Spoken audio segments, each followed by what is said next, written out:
I'm excited for the live stream today. It's good to be back here, and hopefully we'll have a lot of people in talking to us. It should be fun. Now, the news that I have is basically that and I posted this on Patreon, I'm going to be at the Wasatch Reptile Expo on October 2nd, not as a vendor, but as an educational presenter, I guess you could say. And I'm pretty excited about it. It'll be fun. I'll have a table, and the table will be with, I'll have various creatures there and be engaging with people, greeting followers. So if you are going to be in the area, the Salt Lake City area, if you're already around here, you're going to happen to be there in October, the beginning of October, come check it out. It would be great to see you there. I would love to see and talk to whoever would like to come by. My last expo last month, I got to meet a lot of you that I hadn't met before, which was fun. But I would love to meet more of you and see those of you whom I have met again. So I see, in addition to 503 Menagerie, we have Kyle's Animal Adventures. Hello. And Sean Meister. Excellent. I think I have the setting on live chat, so yeah, everybody can go ahead and chat. Right now it's not too crazy busy, so I can leave it on the live chat. And I have some Patreon questions. I asked on Patreon if anyone had suggestions for what I should bring to the expo, and I'm going to talk about that, and then we also have some other questions as well. So Heather Cellini asks, or says, how exciting! It might be cool to bring some garter snakes and maybe an assortment of inverts, like some different types of isopods and maybe some blue death feigning beetles. Those are super cool. They are, and I am planning on bringing those. I'm excited to bring garter snakes. I think is a good suggestion. I might bring one or two of those. Definitely some different types of isopods. Specific requests are welcome. I'm trying to think of something active and visible and colorful, maybe a couple, a combination of those. And yeah, I totally understand, Sean. You're from Taos, New Mexico. That's a bit of a drive, so totally get that. If you are not able to come. And I do want to bring some blue death feigning beetles, and I'm actually, I'll tell you one of my plans for one of the things I want to bring, a 20-gallon long, set up as a desert, with some velvet ants and some blue death feigning beetles and other tenebrionid beetles. So that's going to be on the table, pretty sure, already. I've decided that. And I see that Mr. and Miss Morelli are here. Excellent, welcome. Clint Keown, if I say that right, I hope so. And Latest Dust, thank you so much. Salvo Smith is here as well, excellent. And Kyle's Animal Adventures, best place to get Porcelia expansus. Well, I think there are a lot of vendors who have them that I respect and would totally not hesitate to work with. I think it's more about availability, for one. They're not always available. And also what type of permits you might have or not have. If you can get them in state, that's going to simplify that. So if there is a vendor at an expo that has them within your state, that's a nice way to get them as well, because then you don't have to worry about permits, or you're able to do a trade or meet someone who has a good reputation in your area. So that may be a good way. It also depends on what type you like, because there's just the general form with the white skirt, then there's the orange skirt type too, so it also kind of depends on what you're looking for. 10.5 hours, Sean. Yeah, I don't blame you at all for not coming up. So Sherry says, I agree to Heather's comment about the blue death feigning beetles. She says you have a lot of knowledge about blue death feigning beetles, isopods, and others. So yep, definitely another vote for both of those, and I will be bringing both of those. So sounds good so far. And Clognog, hello. Oh, a pair of baby vinegaroons. I'm assuming captive bred. If you got babies, that's awesome. They are becoming more common in the pet trade to have the captive bred ones. The ones I had were captive bred, but it was kind of rare at the time, and now it's not so rare anymore, which is awesome. And by the way, I think his YouTube channel is Pure Life. He kind of got out of the hobby for a while, wasn't doing much on YouTube, but he's coming back. He's the one who bred my captive bred vinegaroons and got me interested in centipedes. And so yeah, he's starting to post again, so that's fun. I think it's Pure Life on YouTube. I'll have to check that out. I'd like to interview him sometime. Pepe Rando, hello. And 503 Menagerie did some experimenting with the black lights based on our last YouTube live stream. The Monkey of the Aparaca glow pink, and the Europods of the orange Dalmatians glow as well. The other species I tried didn't do much. Very interesting. Just the Europods of the orange Dalmatians. I wonder how many other Porcellio scaber morphs have glowing Europods. You know, I need to try it again in complete darkness, because I tried it in nearly dark, well, dark conditions, but not otherwise total darkness, and I didn't see a whole lot. So I need to try it in darker conditions and see. I tried with Porcellio nodese pruinosus Oreo crumbles. That's what I was doing. So Luis Atanasio, what do you think about centipedes? I really like centipedes. The only species I've ever kept is Porcellio, Scolopendra polymorpha. I have one I have two of them right now, actually, and I think they're really cool. I flipped Scolopendra Heros when I was in Arizona, and if you haven't seen my series on my Arizona trip with Sky Island Adventures, which is Peter of Bugs in Cyberspace and Jesse of Shapes in Nature, they've combined forces and worked together and are running Sky Island Adventures. If you haven't seen that video series, you should check it out. That centipede was pretty impressive. I'm fascinated by centipedes, to be honest, and would keep more if I could get away with it. So, oh, Wally's in the house.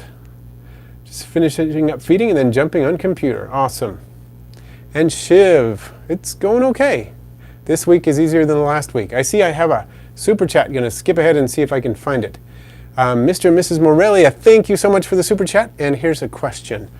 Are there any no-nos for feeding fruits or veggies to isopods? Running through my head, I'll tell you what I avoid and what has worked for me. Okay? Basically, I try to be really careful. Now, I'm probably overly careful, to be honest about it.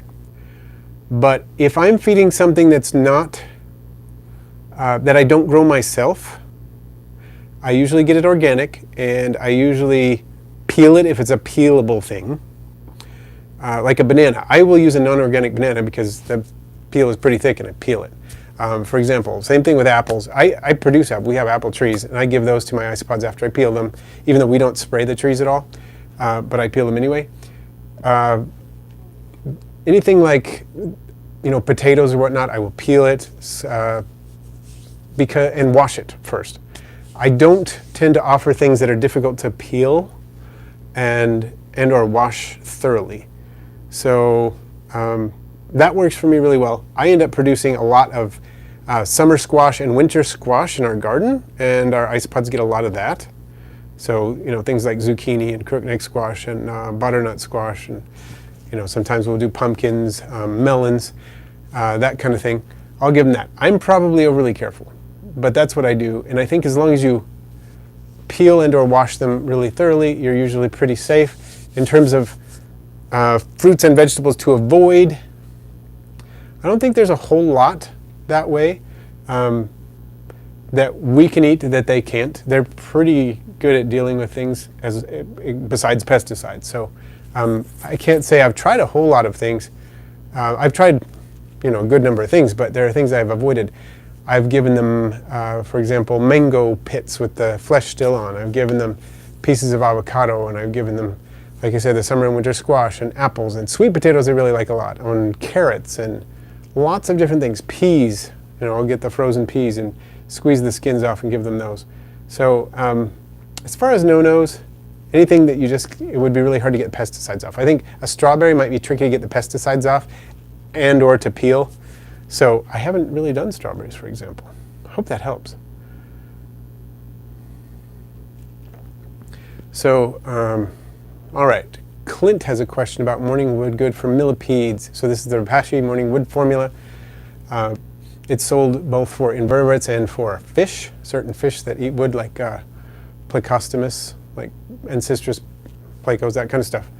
They will eat that, and I think for isopods it really doesn't matter if you do the congealed form with the water that you heat up the water and all that, or the dry form. I don't think it matters. The main thing is when you administer it, when you give it to the isopods, if you do give it in dry form, just don't drop it on wet substrate. Put it on a dry magnolia leaf or a dry piece of cork bark, something like that, and they will eat it either way. And Clognog, the blue death feigning beetle larvae, are coming along. Very nice. So 503 Menagerie, tried different scabers and no luck except for the orange Dalmatians. That's very interesting. Okay. And Cassie, how's it going? Did your package come through yet? Just wondering. I checked on it a little bit before the stream and it said it hadn't yet. So I'm just checking it out. There is Ben's Bugs. Welcome. Good to see you again. Even though this time it's not in real life, but that was cool. And Sean Meister, oh yeah, that giant centipede was very cool. Love that thing. And Ben got a ton of Armadillidium vulgare Magic Potion American Bloodline babies. Excellent. That is great. Mine are definitely, I'm excited to produce them. I've got stock from 2 different people now, and one of them I haven't even revealed yet on the video, so I need to talk about that soon. But my Japanese are producing a ton of babies. My Orange Dalmatian Magic Potion producing a ton of babies. My American Armadillidium vulgare are 2 new, but I hope mine produce babies soon.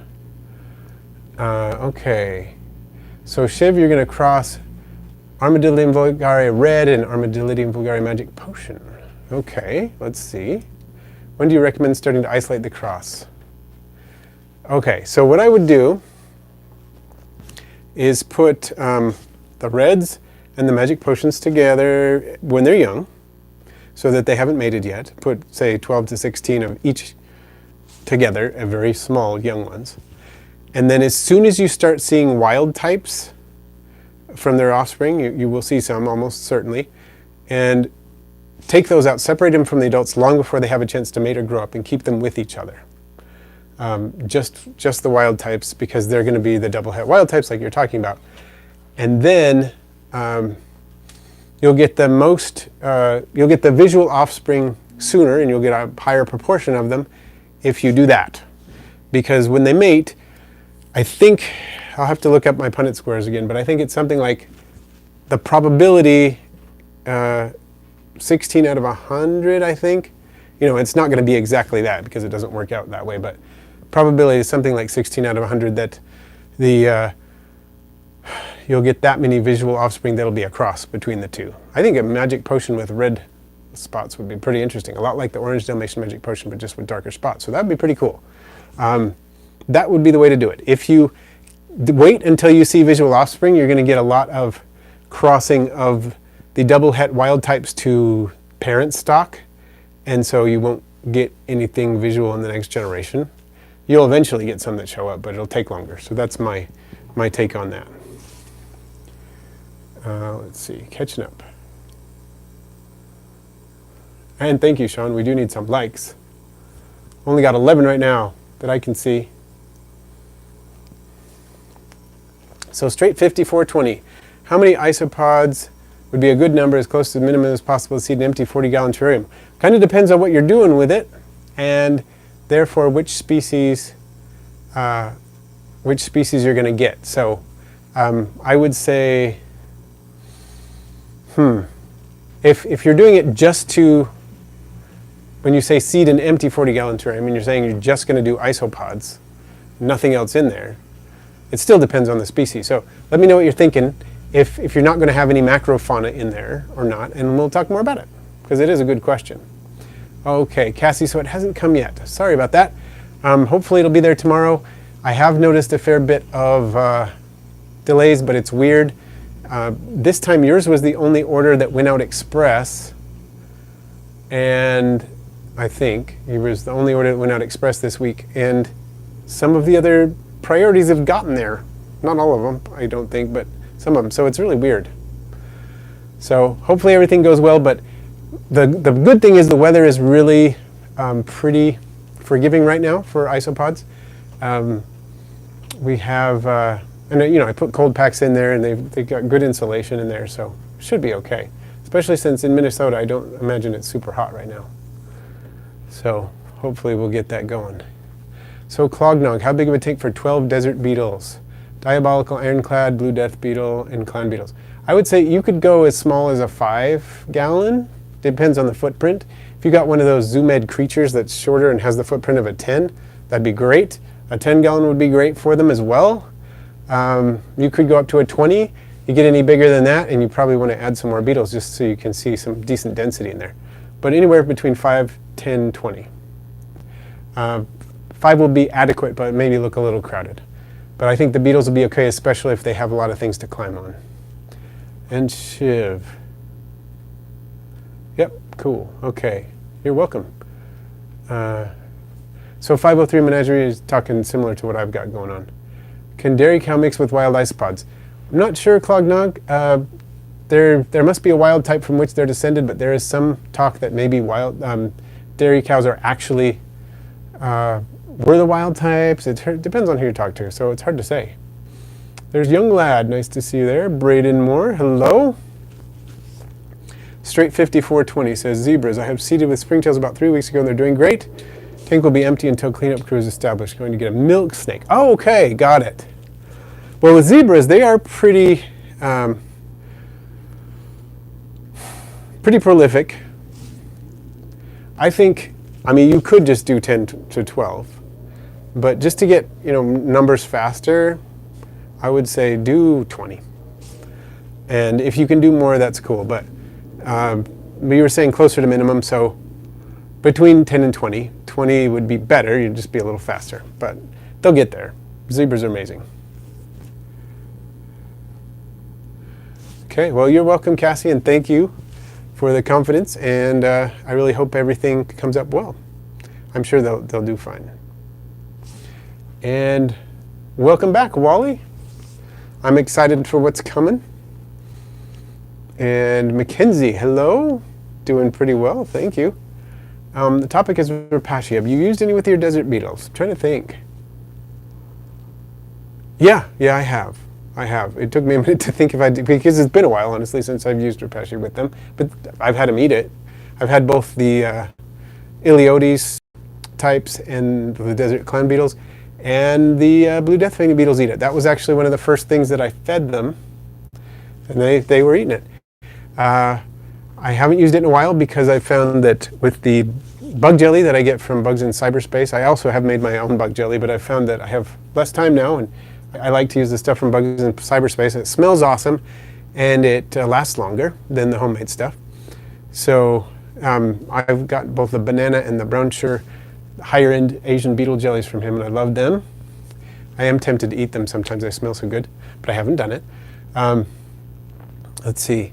I also feed them, of course, lots of other things. We give them chopped veggies. I give them dog food. I just go to I don't know if you have Winco where you are, but it's WNCO. It's a kind of a large grocery store chain. They have a lot of bulk food, and I just go get the bulk dog food, and they love that, both moistened and dry. So in addition to the veggies that I give them, like the carrots and the squash and things like that, I give them frozen fruit flies. I freeze surplus fruit flies because I usually have surplus fruit flies. I'll freeze them, and you have to freeze them for several hours because 30 minutes will make them look dead, but they are not, and they will wake up. So freeze them for several hours at least, feed them to the beetles. They will eat those. I fed them crickets, dried shrimp. There's a lot of things I'll give them. But yeah, they will eat the rapashi. So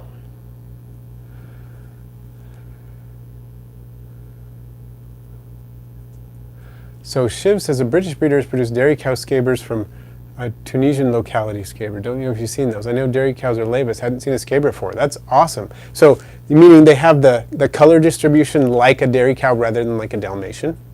I've seen Dalmatians, at least pictures of Dalmatians that have distribution like a dairy cow on scaber, because that's one of the earlier Dalmatians. I think Trichelopus rathke, I think, was the first Dalmatian species, but scaber wasn't long after. So yeah, there you go. And Supreme Gecko, it may well be time for an updated how to culture fruit fly video. That video is ancient. When did I make that? Is that like 8 years old or something? I mean, it's still a decent video. but it's not quite the same. And I did do a live stream about it not that long ago, maybe in the last few months. But yeah, it probably is time. That's a good suggestion, Welly. I like it. So Shiv, okay.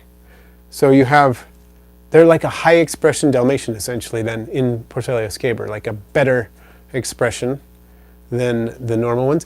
That is the worst thing about Porcellio scaber Dalmatian morphs. I mean, it's kind of terrible when you have to cull them a lot, and you don't have to dispose necessarily of the ones that you take out. You can put them in lottery mixes and stuff, but what I mean is you have to remove them. You have to separate the low expression dairy cows ruthlessly from the other culture to get any decent expression in the Dalmatians, which is kind of crazy. Theropod hunter, carnival vampire crabs? That's awesome. Vampire crabs are one of those things that I'd love to get. I've been wanting to get for years, but I probably won't for a while because my wife's not terribly excited about them. They're not on the vetoed list, but they're on the I'm not really excited about that list. So, I have these are totally fine. I'm not that excited about them. I'd rather you not get them. And then these are completely verboten. So they're in the middle. Well, Clognog, do you have Eleodes armatus? It sounds like you might. Armatus has the spikes on the leg of the clown beetles. There may be others that do too. I know Eleodes armatus has it, and it is defensive, as far as I know, as far as I understand. I think so. Michael, hello, and welcome.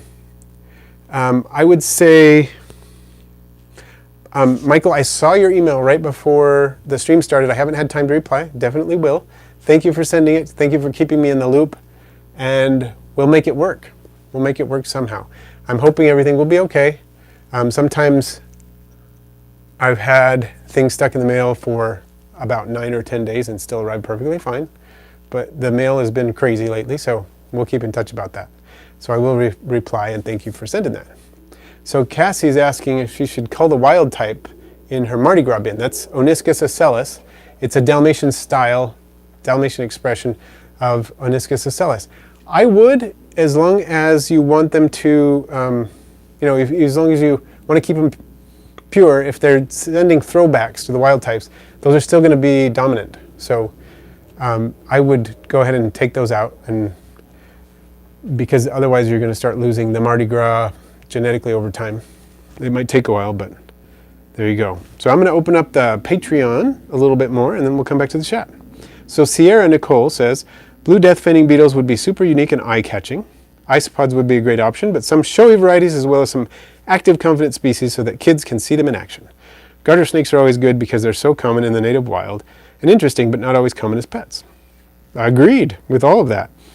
So, excuse me, I'm really hoping that the blue death fanning beetles are going to be out and about doing their thing. I have, a colony of adults, 8 or 9 or so, something like that, that I'll be bringing. And I will be bringing a lot of other ironclad beetles and velvet ants in there too, so hopefully there's something active in the tank at any given time. And then, I really do want to bring the garter snakes, I'm thinking. And something that Sandy says a little later, she mentioned that maybe not garters because Don's garter snakes is going to be there upstairs on the same floor that I am. And that's true, and I got my snakes from him. All my garters came from him. I don't want to compete with him, but at the same time I might say, and I got this one from Don over there a few years ago, something like that. So I might do that. I'm thinking about it. So I do need to think of some good showy varieties. I'm thinking I might bring, actually I have my Porcellioides pruinosus party mix in a clear acrylic container. I might bring those in there. I might bring a ton of zebras, a couple hundred zebras maybe. I'm thinking of maybe Gestroy and something like that, these clear acrylic containers. So if you have any specific species suggestions, totally excited about it. And so Mackenzie. Yeah, the diabolical ironclad, I have a couple of those. I'm bringing those to the Expo actually too. And I got those from Bugs in Cyberspace. They're pretty cool. I've got a large one and a small one. I think they're a pair because it looks like I've seen some at least attempted mating behavior. I've had those for a good while. They're super cool looking. They seem to be a little bit more picky with diet. They do seem to like the bug jelly, but I'm not sure. That's mostly what I've seen them eat. I think I've seen them nibble on vegetables once or twice. Seem to be okay, but. And clognog with dairy cow, surviving Minnesota winters. Good question, because I'm not entirely sure where they're from. I've heard rumors they're from Northern Africa, in which case they might not. If they're just a normal lavis, then they probably can. And then, okay, Supreme Gecko. Oh, a vote on Aniscus ocellus Mardi Gras or Maple BC. I have Maple BC and I have wild types. I don't have Mardi Gras. So I'm going to vote for Maple BC because I really like how they look. And I haven't actually seen Mardi Gras in person, but I hear they're fabulous. And I've seen photos and videos, of course. And I think I would love them if I saw them up close, but I just don't have them. I probably should get those. Seriously. Why don't I have them? Why don't you have them, Russ? Huh. I can't answer that question. So, let's see. Kevin just got a female orchid mantis. That is awesome.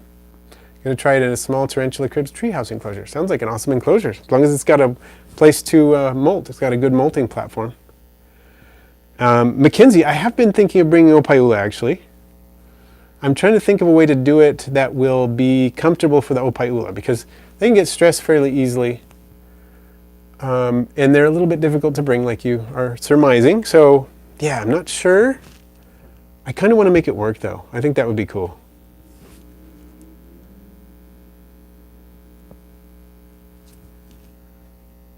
And, oh, Cassie, I would love some Mardi Gras if you don't mind. We could set that up.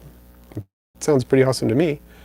All right, so let's see. Sandy says I should bring some hyper furry ants. I am going to bring some velvet ants, for sure. Love velvet ants. And everybody who sees them is amazed by them. Let's see. She also says take Hoffs, so Porcelia hoffmannseggi, because they are sweet parents, which I think is odd. True, they tend to have more parental care than a lot of other isopods. And they aren't bugs like people think, right? And zebras, yeah, I was thinking of zebras as well. And then easy enclosure build. I like the idea of bringing something and said, this is how you would house them. This is what it looks like. This is an easy, cheap way to do it. And then bringing some display enclosures too, so people can look in. You know, actually, at my last expo, I brought some Porcelia hoffmannseggi black. And as kids would come by, I'd say, you want to see, you've seen roly-polies, right? And they're like, yeah. Do you want to see the biggest roly-poly you've ever seen? Yeah. And I'd open up the container and show them, whoa. Yeah, okay, now you want to see a super colorful roly-poly? Armadillidium justroy. Popped it open. Oh, check that out. So they loved it. They thought it was great. So I think maybe I've made up my mind. Maybe I'm going to bring Porcelia hoffmannseggi black, some Armadillidium justroy, some zebras, and some party mix Porceliones pruinosus, and maybe some others. I think I have at least 4 display containers. I went to the Hobby Lobby and bought some that I'm going to drill. That should work. Morning geckos, yes, Sandy, I'm going to bring some of those in my arboreal tarantula cribs enclosure. When you said that, that's what came to my mind, so thank you for that suggestion as well. To use morning geckos, I'm going to put some in that enclosure. I have a ton of babies, and babies are fun to watch, and they can't get out of the enclosure, so I have somewhere around 20 juveniles. I need to sell some now that the weather's cooling off. Mantises. I would love to bring a mantis. I don't have one right now. This year I didn't raise a mantis. I often do, but I didn't do it this year, so don't have one. Let's see. Oh, escaping the daily grind. Dairy cows I got from you are huge. Was not expecting that size. Are yours just extra large, or is that common with the species? The species gets big, and I try not to include all adults in there. Hopefully I put some young ones in there, juveniles, as well, because you don't want to ship all adults. But sometimes I like to throw some of the larger adults into the shipment just so you can get an idea of how big they get. It's kind of fun. Like, oh, they're going to get that big. Wow. And then you have some juveniles. If I didn't give you a good mix, let me know. Hopefully I did, but I try to. Okay. But yeah, they get huge. You can get dairy cows that approach an inch sometimes. It's not always that big. I mean, they usually don't get that big, but they can. And Gretel, welcome. And yes, you can catch up. I could give you the lowdown right now if you really wanted me to, but I think you're going to catch up later, so that works. So straight 50, is there an isopod I can have in an orchid mantis enclosure, vertical flipped 5 gallon? Okay, got it. Yeah, you have a lot of options there, I would say. Something like Silisticus convexus could work, Porceliones prunosus would probably work, Giant Canyons would work, Dwarf purple, as Vocabula says, probably work too. Yeah, Michael. Yeah, that was kind of my thought, and it seemed to work. So, oh, that's awesome. Yeah, critters and more. That's great. I love those yellow bellies. They're so cool. And I was reading more about them. Apparently, they're a triploid clone of the mourning geckos. So there's several different clones out there for those of you who are not aware of how it works. And they're all descended from a hybridization event from other species in the genus that caused this particular group of mourning geckos. And they have different chromosomal arrangements. So there's diploid and triploid ones, and there's various ones out there. So very cool. Okay, Gretel. So your convexus culture is exploding, considering getting a toad or salamander to help keep the population under control. Good or bad idea? I think a toad is a good idea. In fact, having a toad to, if you have surplus isopods, is kind of great, because toads do really well with isopods as a big component of their diet. So as long as it's a toad that's going to be of the right size that'll actually eat them, then yes. As far as salamanders go, the only salamanders I've really kept are axolotls and tiger salamanders. And they would probably go after the larger ones because they go after everything. But maybe not small ones like convexus so much. 503 Menagerie, bringing yellow dots and having the kids feed them. Good idea. Good idea. I do love that. I might do that. Let's see. Trina, bearded dragons? Probably meant bearded dragons there. I don't. I've babysat them a couple times. But, and straight 5420. In generally, I feel like the only time they'll attack a mantis is if a mantis mismolts. Generally, they can't climb the smooth sides to get up there when a mantis is molting. If you do have an enclosure that enables the mantis, the isopods to climb up to where the molting platform, then I'd be careful. But as long as that's not a problem, you can put isopods with a mantis. Generally, it's just fine. The only thing is if it does have a mismolt and falls, boom, they're going to be on it. So that's the thing. Of course, if it has a mismolt and it falls, it's probably not going to last anyway. So there's that as well. So Kevin Zay, thoughts about doing a current animal room tour? I need to do one. I need the time to do it. It actually takes forever to film one. Forever! It takes a long time to film one. It sounds like it would be easy. Oh, here's this, here's that. It's not. I filmed 2 of them. I think I filmed one at 15,000 animals. 15,000, no, not 15,000, sorry. 15,000 subs. 15,000 subscribers. And then I think I filmed another one. That's the only one I can think of right now. Maybe I've only done one. I don't know. I need to do one. I've really thought about doing one for 50,000 subscribers, and we're almost there. How close are we, by the way? I don't know. Let's see. I'm just going to check. See how close we are. If I can figure out how to use my phone, which I should know how to do. But I'm going to talk about other questions as I'm pulling that up, because that's better. 47,508. So we're close. We're close. What do you think? Should I do it? Should I go ahead and do that at 5,000 subscribers? And there we go. I'm pretty close. So we're like 2,500 away. That's not bad. We can get there. We can get there before the end of the year. What do you think? That's been my goal. And thank you, Ashley, in Patreon, about talking about the fact that I'm going to do the educational table. I appreciate that. And then Kevin says, your garters, ivory millipedes, if you have any, don't currently have any. Love those. Maybe I'll bring some, I was thinking of bringing some Spirostreptus species 1, because I do have some of those. Do millipedes eat shed? And if so, have you noticed that certain species like it more than others? They tend to, that I've noticed, they tend to do it, but I haven't really noticed specifically whether or not other species, specific species like it or not, more than others. It's a good question. And then looking for, okay. So I'm checking. There's a couple more things on Patreon I wanted to answer. So Cassandra or Cassie had a question. Curious to know how to keep live blackworms alive to feed to my firebelly froglets. Okay, I've actually never cultured or worked with blackworms at all. I know I've cultured a lot of aquatic live foods. If you've seen some of my older videos, I have videos on culturing daphnia and culturing scuds and culturing grindleworms and culturing microworms and culturing, all kinds of live foods for aquatic systems, and I've worked with a lot of them extensively. I used to specialize in that kind of stuff before I got into specializing in isopods and some other things that I'm working with now. And I still work with a lot of those live foods right now. I still culture daphnia, I still culture scuds, I still culture microworms and whatnot. I've never worked with blackworms, so I can't give a very good answer because I don't have any experience on that. I wish I did. Okay. So Sam I Am is wondering about first isopods, Cubaris marina. Plan to keep them in a vivarium with plants. Any advice? I've never kept the Cubaris marina species. Sounds strange, perhaps, because that's a fairly common species in the hobby, but I don't have that species, so I don't have a lot of advice for you with that. Generally, they should do fine in vivarium with plants. Just isopods in general will, as long as they're not overcrowded and underfed. So yeah, they'll probably be okay.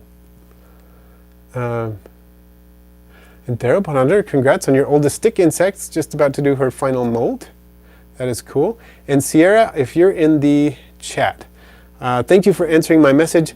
We'll keep an eye on that. I will double check. It says it went through on my end. It might take a little more time, but we'll just keep our eyes on that, make sure it works out. So, okay, well, it sounds like some people would like me to do the room tour, so I will try. I'm going to need like a whole day to record it probably, and then several days to edit it, but I'll see what I can do. And Shiv, there are tons of isopods I don't currently have that I'd like to get at some point. I probably want, there are a ton of morphs or localities, I guess, and morphs of Porcelia ornatus in Spain that we don't even have here in the US that are awesome. We have several really cool ones right here now, and I have a few. I have 3 different types of Porcelia ornatus, but there are tons. There are like 30. Some of them are absolutely fantastic. So I would like some of those. There are a lot of the Cubaris that I don't have, that I can't ship. And the same with the Porcelia ornatus. I tried to get a permit to have them shipped to me, but because they're coming from out of the country, I would need to have a containment facility, which I do not have yet. So I have curtailed attempting to order that species until I get a containment facility. Someday I would love one, but I'm not really close to getting one right now. Okay, I hope I haven't missed any messages. If I have, please let me know, but I think everything in Patreon has been covered, mostly. If I've missed anything, let me know. Hopefully I've covered it. And I just repeated myself, but there we go. Coming back into the chat. And it says, let's see. Are there differences between monkai and adult isopods, or are their behaviors and needs generally the same? Okay, great question, Michael. Monkai, the term monkai, is used generally in the hobby to refer to juvenile isopods. From a technical standpoint, monkai are the first hatched version. Once they emerge from the marsupium, from the female, they are monkai, and they don't stay monkai very long at all because they're called monkai because they're missing a segment of their body and a set of legs that's on that segment. Their first molt, which usually happens very quickly, within a few hours often, after that first molt, they have that additional section of their body, because the term monkai means, it refers to a lack, that something's missing. And so once they molt, within that first few hours, generally, they are no longer munci. They're juvenile isopods. So there is one difference between the true munca and an adult isopod. But the other items there that you mentioned, their behaviors and needs generally the same. Their needs do differ somewhat in that because they're so small and they have a very high surface area to mass ratio, they're very subject to desiccation, more so than adults. And so they tend to favor moister areas of the enclosure more than adults do.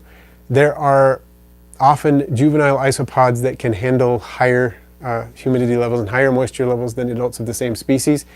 Something that will kill an adult will not necessarily kill a juvenile when it's very young because of that. So isopods that require, a dry area, like say Armadillidium klugi, the young ones are more likely to hug the moisture areas more often than the adults. That tends to be the main difference, I would say. Hopefully that helps. Straight 50, about to feed my enclosure. Bought some sardine dog treats for my dog. Only ingredient is sardine. Maybe I could use these for food. Am I right? I would say so. Dried fish tends to be very popular with most isopods. You could probably do that and it wouldn't be a problem. The only thing you want to be careful with is certain fish, and I'm not sure about sardines. Certain fish contain an enzyme, thiominase, which degrades the vitamin B thiamine, and I'm not sure, or thiamine, it's often pronounced that way too. I'm not sure to what degree that affects isopods. It does affect some creatures. It affects snakes, for example. So a steady diet of fish is probably not good for that reason. But fish as a treat occasionally, totally good. Dried fish seems to work great. I have given my fish my fish. One of my staple foods that I give my isopods is fish food pellets, and it works great. And I think these dried sardines would work too. And I have seen Pepe, I have seen the P. ornatus witch's brew, and I think they're awesome. I'm really tempted to get some. I really like them.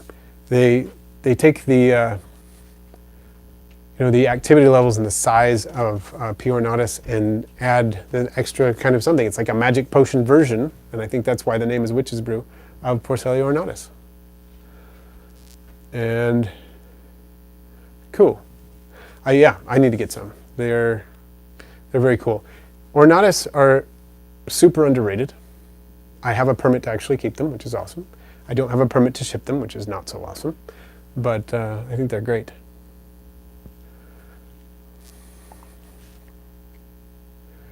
Okay, let's see. If you could have only 3 species of isopods, Sam I am, what would your choices be? I'd choose Porcellio werneri, Armadillidium paraki, and Cubaris marina. Those first 2 are very trilobite. I can see that. Those are good choices. And I would say, that's a tough one. I would almost certainly choose Porcellio expansus for one of them. I might well choose, to be honest, Armadillidium vulgare, because there are so many different color varieties, although it would be a toss-up between that and Armadillidium maculatum, because I love my zebras. And then it might be Porcellionides pruinosus, because they're super active, come in various color varieties, and they're excellent at bioactivity. And with both Armadillidium vulgare and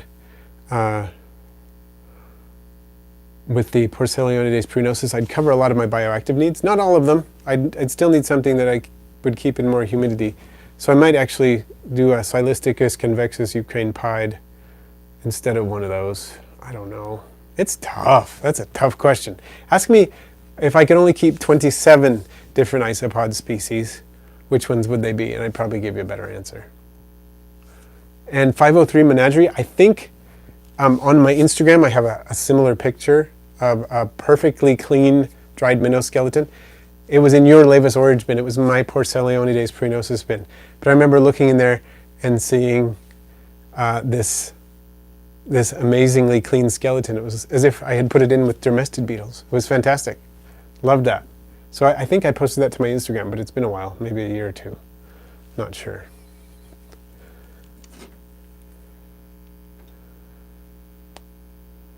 Yep, I'm just checking to see if anything else has been posted on post it on Patreon. Don't want to miss it. I don't think so. I think we're good there. So I think we've got some choices going. I have some water scorpions that I haven't really talked about on the channel yet. Fairly new acquisitions. Do you think I should take those to the expo? Because I think they're pretty cool, and they're a little bit hard to see because they're cryptic, but if I could set it upright, I could do that. Billy Ruth, hello. And what's another one I wanted to talk about? I have a fiery searcher beetle. It is a metallic green beetle with bluish purplish legs. It is fantastic looking. Crazy predator. I'm actually going to be posting a feeding video about it fairly soon. I was thinking of bringing that. So those are some items. And I was thinking of bringing one of my pseudoscorpion cultures. I have two. My original pseudoscorpion culture, I split it into two, and now they're both, doing well and reproducing. And I was wondering maybe I'd bring that and a magnifying glass. I would need that. And several magnifying glasses actually, and do something with the pseudoscorpions too. So those are some other ideas. Gretel, in your experience, what do age estuary prefer in their diet? Mine seem ho-hum with my supplemental food items.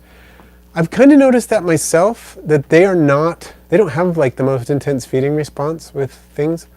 I've seen them eat stuff. I mean, if I put a piece of squash in there, I'll see some on it and they'll eat it, but I don't see like a huge agglomeration like I would with dairy cows, or even, I actually get a better feeding response with Armadillidium vulgare and some of the other slower ones than I do with Armadillidium gestri. And they seem to do fine. I mean, they're breeding, they grow and they do their thing. But yeah, I sort of had the same experience. If anybody's had really aggressive eaters among Armadillidium gestri and specific foods that you've noticed, let me know. I'd be interested to find out about that. So, Mac Nicholson, hello. And the lemonade morph of Bolivari. I don't know if I've seen that or not. That sounds interesting. And Sean Meister. So water scorpions, they're not true scorpions. They are a true bug. So they're hemipterate, like an assassin bug. Kind of like if you took an assassin bug, elongated it so it looked kind of like a stick insect, stuck a snorkel on the end, and it has very mantis-like raptorial forelegs, you'd have a water scorpion. That's pretty much what you have. And including the tail, the ones I have are, maybe 2.5, close to 3 inches maybe long. I don't know, somewhere in there, 2.5 inches. And so they're pretty cool. So that's what they are. Hopefully that gives you an idea. I'm kind of thinking of bringing some. So Son of a Shepherd. Just recently got into hobby a bit over a month ago and I'm obsessed. Everything's going great, only I seem to have not followed as I have 15 species. Already being newish. Well, that's fast. But you can still do pretty well with isopods, fortunately, because the care is pretty similar for most. And Theropod Hunter, do water scorpions happen to resemble Eurypterids? Well, I guess I gave the explanation. They don't really look much like Eurypterids, I guess. I'm trying to think if there are any similarities. There's a couple similarities. They do have kind of a four-leg structure, I guess, in the fact, Eurypterids, I guess those were probably pedipalps. I know what a Eurypterid is, I'm just not sure how their anatomy works out, but I think those were pedipalps, because Eurypterids were an early arachnid, weren't they? And then they have a long tail, although it was more of a swimming tail than a snorkely tail. So they're not that similar, I guess. So Cassie, people love my Vulgari gem mix at the expo. Good point. Good point. Also consider 50 or 100 bulk count at a slight discount if you're selling. That's a good point. That's a very good point with larger species. This time I'm not actually selling because I'm doing a strictly educational booth, but that's good to keep in mind for the future because I will be selling in the future as well. I'm trying to decide, at least I think I will. I find that, I don't know. I like the idea of just doing an educational booth. This time I've never done that before. I've never actually had my own table. I've just helped out at other tables at expos. So this is kind of going to be exciting for me to try it out, but good things to think in mind. The Vulgari gem mix, I love it. And I think that would be a great one to bring. My group is not terribly mature. Almost all of mine, I do have some adults in there, but almost all of mine are young. So I'm thinking of that. A mature gem mix would be super awesome. I'm going to definitely keep that in mind for the future. And we got a vote for the pseudoscorpion culture, so I think I will bring that. And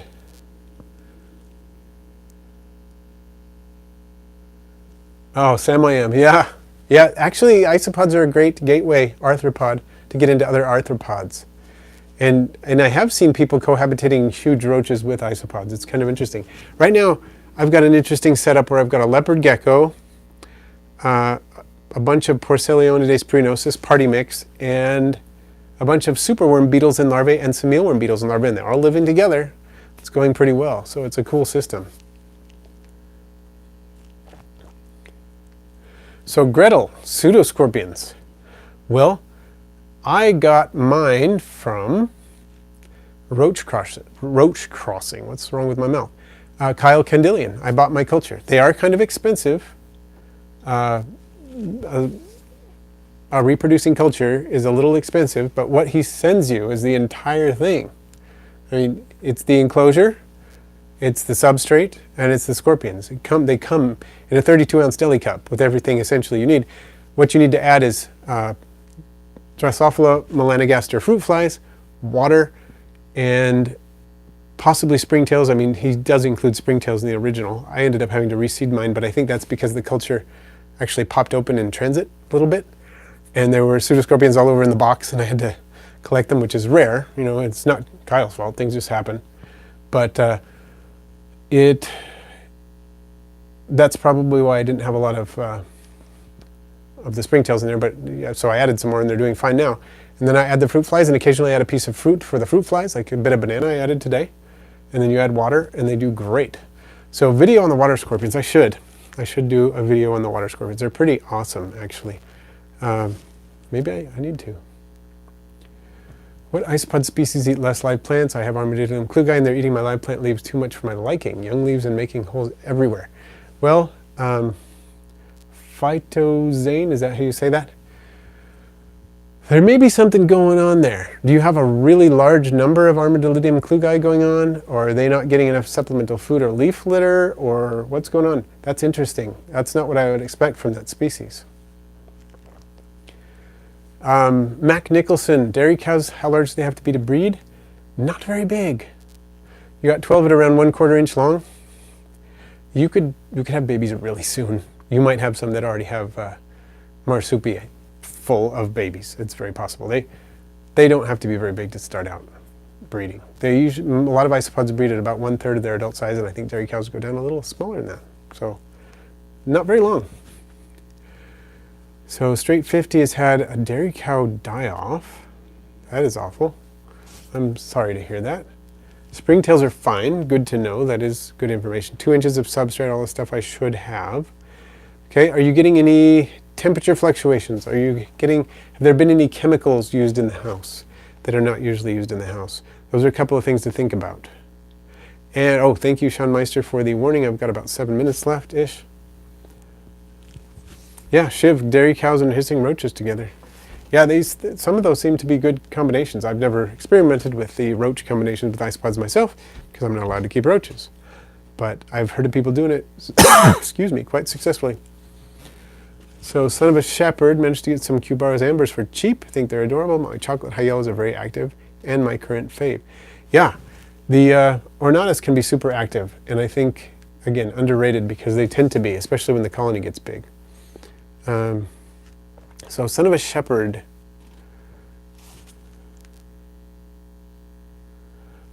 Yes, Son of a Shepherd, that is a good point. In starter enclosures, if they're too small, I don't recommend, and I have this on my website, I don't recommend keeping the larger Porcellio species in them. For that reason, it doesn't work out with larger species in a humidity gradient very well. So I recommend small to medium isopods in the starter enclosures. A bigger enclosure is really needed for a lot of the larger Porcellio. Good point. So Ash M, your velvet ant doesn't seem very active. Do you know why that might be? Well, there's a lot of things that can go on with velvet ants. Let me know what you're doing for hydration and for food, and I'll see what I can do to help you out. One thing to keep in mind is that velvet ants are really interesting in that they're at like high activity levels for a really long time in their life. Like they're running at 100 miles an hour their life, And then after they get old, and they'll keep going like intensely for a long time, and then suddenly, for about a week or two, they'll really slow down, and then they'll die. And they don't have a slow, gradual slope in their old age. Sometimes it's a week, sometimes it's a couple of days, to be honest, and you just go, they're zipping along and everything's great, and all of a sudden, and it doesn't seem to be related to anything but old age in a lot of cases. I mean, as long as you're making sure they're getting good hydration, they're eating plenty of food, and you can tell that they are. That is, that's what I've seen. Okay, so no to either straight 50. We'll have to think about this one. This is a tough one.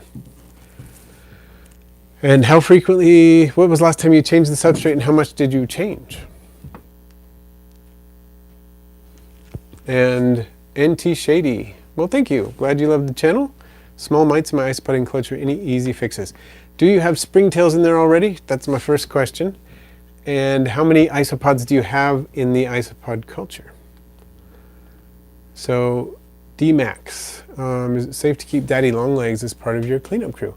I have never even thought of doing that. I do know that some people keep Vonones species Opiliones, which are, it's the same group as the daddy longlegs. When I think of the daddy longlegs, I think of the giant harvestmen, but Vonones are smaller. And people have kept those successfully with isopods before. People do that, and it works. I don't know about the larger ones. And thank you, Sean Meister. Much appreciated. I do love it when people click the like button. We have 26 likes and 37 people in here, so I wouldn't mind a few more likes. That'd be awesome. Oh, the enclosure is about 2 months old. Interesting. Okay. See, if you had just put a whole bunch into a super new enclosure, I'd be thinking that was the issue. But 2 months old?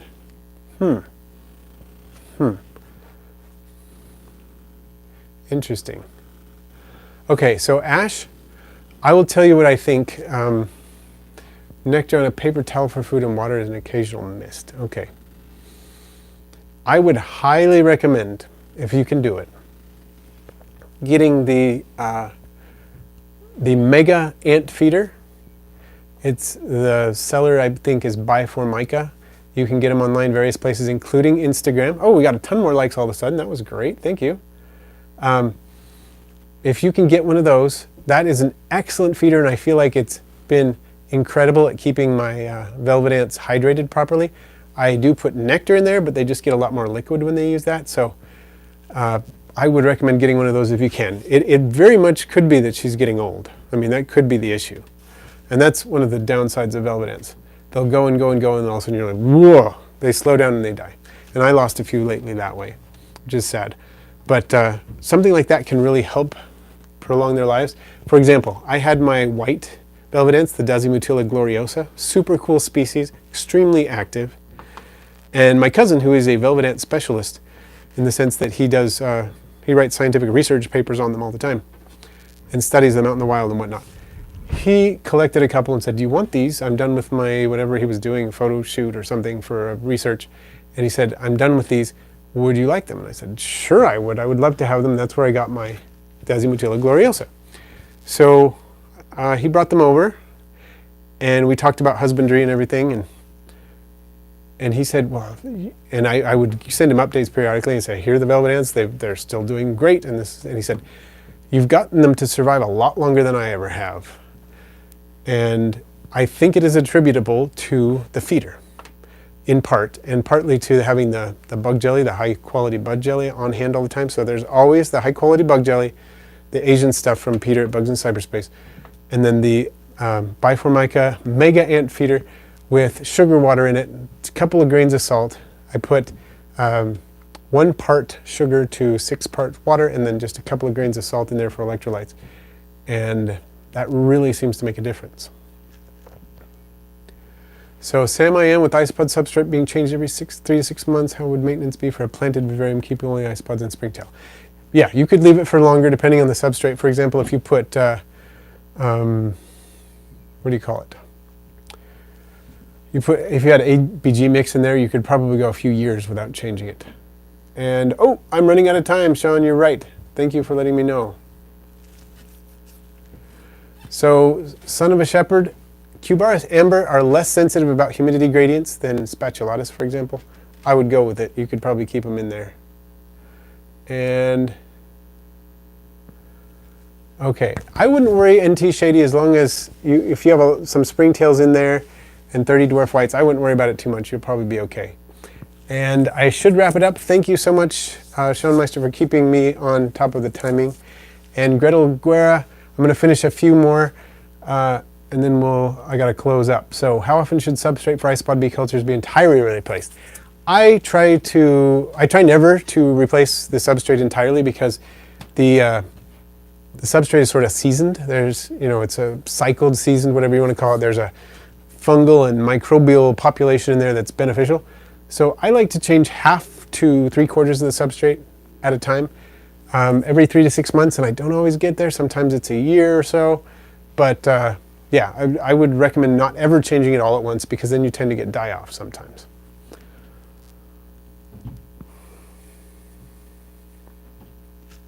So a 50-gallon tank for an isopod colony, Armadillidium vulgare, you could probably, depending on how things work, you could probably seriously have a few thousand in there without any problem.